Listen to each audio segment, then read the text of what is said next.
Qo'y Aries, bugun energiya yuqori. Yangi ishni boshlash uchun yaxshi kun, lekin moliyaviy qarorlarda shoshilmang.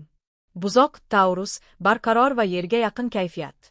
Katta xarajatlardan ko'ra byudjetni ko'rib chiqish yoki tejash uchun qulay. Egizaklar, Gemini, muloqot yaxshi oqadi.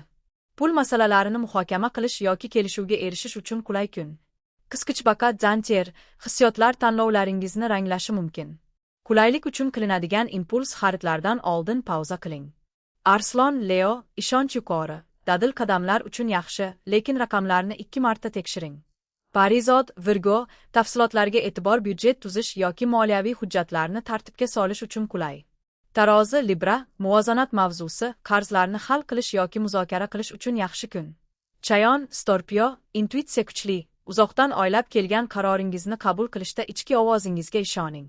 Oqotar, Sagittarius, optimizm ortiqcha xarajatga undashi mumkin, katta manzarani yodda tuting. Echki, Capricorn, amaliy va intizomli, uzoq muddatli rejalashtirish yoki investitsiyalar uchun kuchli kun.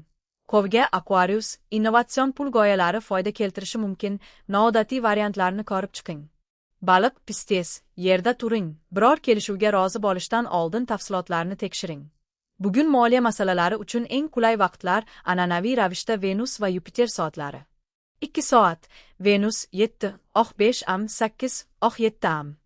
6 soat, Yupiter 11, 13 am 12, 15 pm.